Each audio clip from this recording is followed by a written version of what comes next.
Zoe says, when should the load start?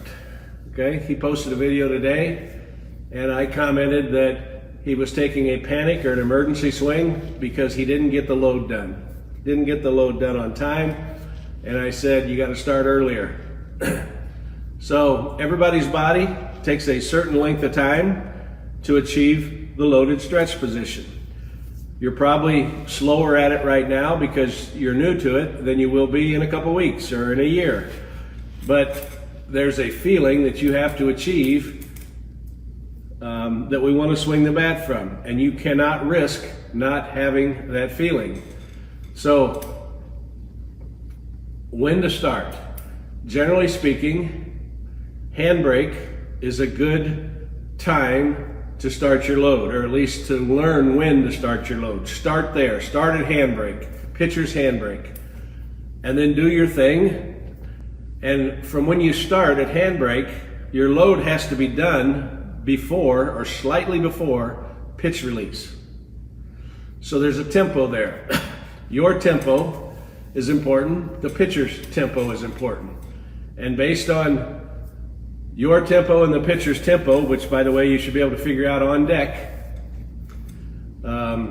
you should be able to figure out a time to start and a pace to do it at so that you're starting on time and you're doing it at a proper pace so that just before pitch release, you're at the loaded launch position, okay? If you're there just before pitch release, that means you could actually swing the bat at pitch release. We don't want to swing it then, but we need to be able to. If we can swing the bat at pitch release, that means we can also wait for the ball to get to us. And that's critical. It's critical that we get our load done early enough so that we're not swinging the second it gets done. Okay? We want to get the load done early enough so that we actually hang there a tick before we swing.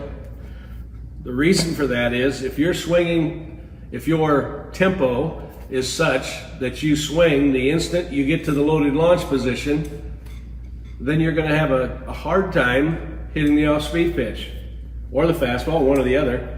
One of them you're not going to be on time for. And the only way to be on time for everything is to actually be waiting for the ball. You wait for the ball by getting your load done before pitch release and with control, and the control is an issue. You have to learn to control it. I had a discussion today about what is the time difference between a 95-mile-an-hour fastball and say an 85-mile-an-hour changeup. How much time do you have to wait for that changeup? And I don't know, I didn't do the math, but I do know a good swing is 4 to 5 frames of video in a 30 frame per second video. 4 or 5 frames from launch to contact is a really good swing. It's a quick swing, okay? I maintain that 1 frame of that video is about the length that you have to hold the swing for the off-speed pitch. 1 frame of 30 frame per second video is 1/30th of a second. That's not very long, but it feels like a long time when you're thinking fastball and you get the off-speed pitch, okay?